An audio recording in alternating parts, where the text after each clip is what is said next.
preparation for ministry in Unitarian Universalism involves a handful of things.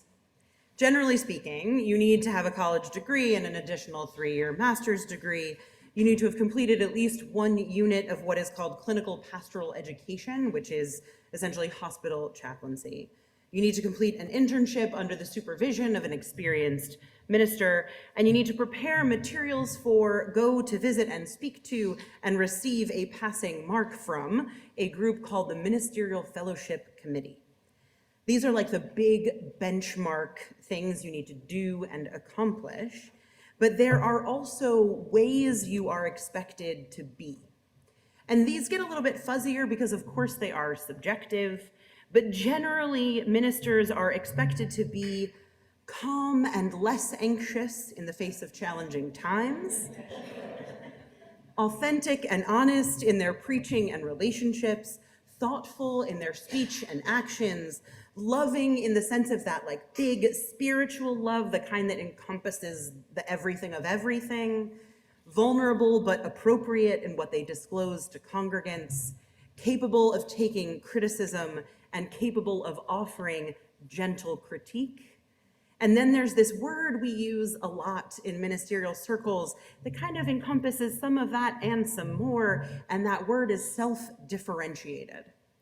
I heard it as a student, I use it with my students, and also it is one of those words that gains more meaning as you do the work of ministry. Self-differentiated means that we are expected to not just be people who have clarity on what appropriate relationships in ministry are, but people who are very, very clear about where we begin and where we end, what is our responsibility, not just in terms of the work of the life of the congregation, but emotionally, like what is our responsibility emotionally, so that when we're given feedback, we're able to hear it and not become defensive, and we have the skill to discern what is truly about us and requires our attention and what is really about someone else's stuff. We're expected to be people who, because we know where we begin and end and what is ours and what is someone else's, we are expected to be people who can discern the healthiest and most loving way forward for ourselves and the people that we serve alongside. So when anxiety runs high, in theory, we understand that it isn't about us, it's about the system.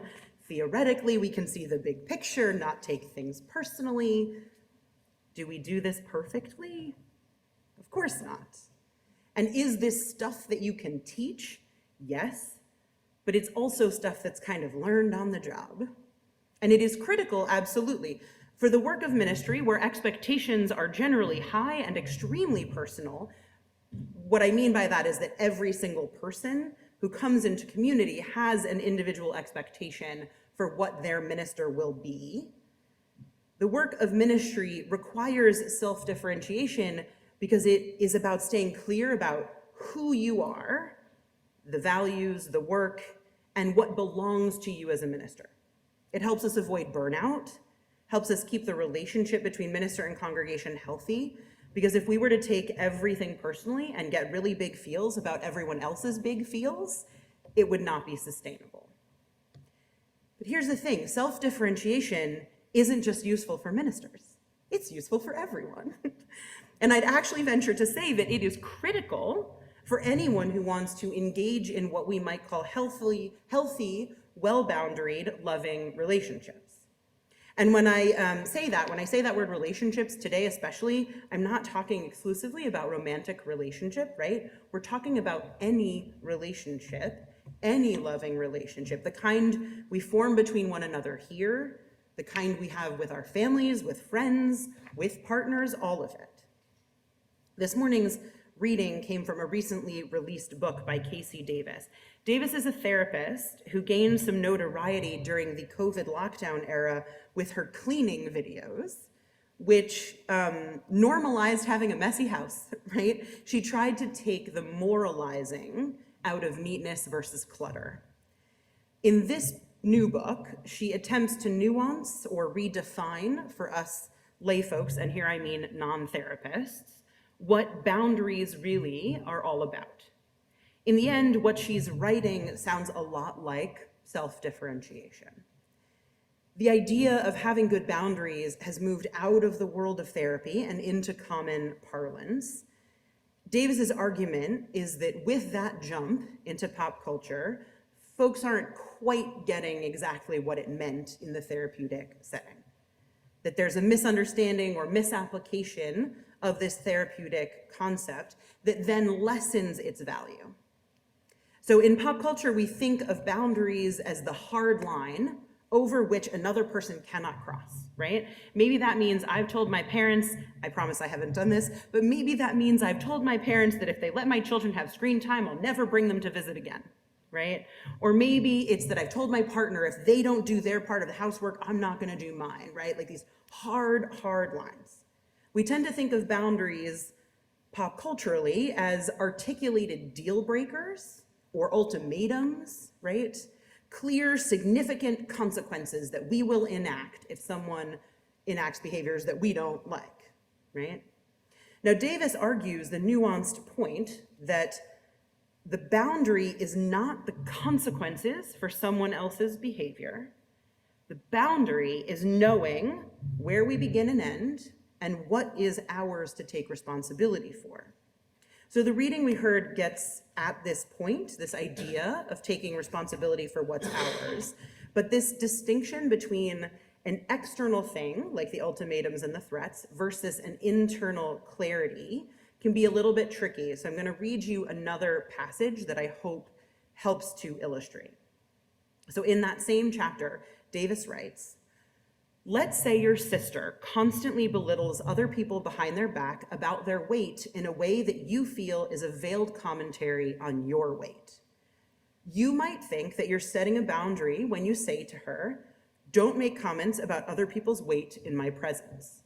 But the reality is that you're just making a request. You are just asking her to do something that you'd like her to do. Do I think it's a reasonable request? Absolutely. But the reasonableness of a request doesn't magically make an unreasonable person honor it, even if you call it a boundary." She writes, "What if your sister refuses to honor your request?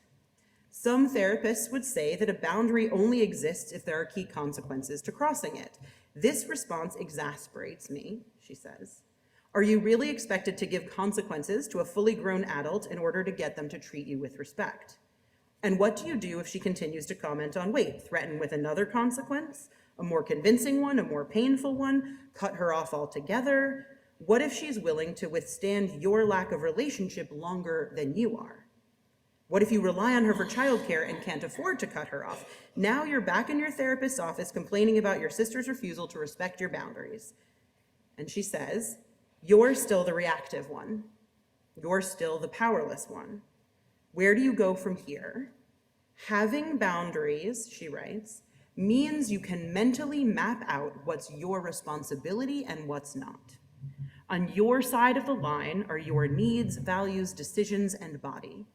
Your responsibility to stand up for yourself is on your side. What your sister thinks or feels about your request or your feelings are not your responsibility or in your control. The boundary," she says, "the boundary here is showing up authentically in a relationship where you honor your feelings, speak your needs, and stand up for yourself if you want to, and you do not take responsibility for the feelings your sister has about it." Okay. So what she's saying is, being boundaried isn't about issuing threats or holding the hard line in a particular way. Being boundaried is about taking control of what you can control and being honest and open. So think back for a second to the giving tree, right? In the original story, the tree never stands up for itself. Now, perhaps that was truly an authentic decision, and how the tree showed up honestly in that relationship was completely self-sacrificing, total martyrdom, maybe. But more likely, the tree was worried about how the boy would feel, and so suffered in silence until she had nothing left. More likely, the tree worried, would the boy stop coming around if I say no? Would the boy stop loving me? Would I feel guilty? Would I be alone forever? So Davis's point here is a bit of the only thing we can control is ourselves, right? The only thing we can change is our own reaction. Davis is very clear, and I'll be clear, that if there's a question of safety, we do what we need to do to survive. But often, we're safe, we're just afraid of the other person's reaction, afraid of how we'll feel if we're the cause of someone else's embarrassment or shame or guilt. And so, she writes, often we don't show up authentically out of fear.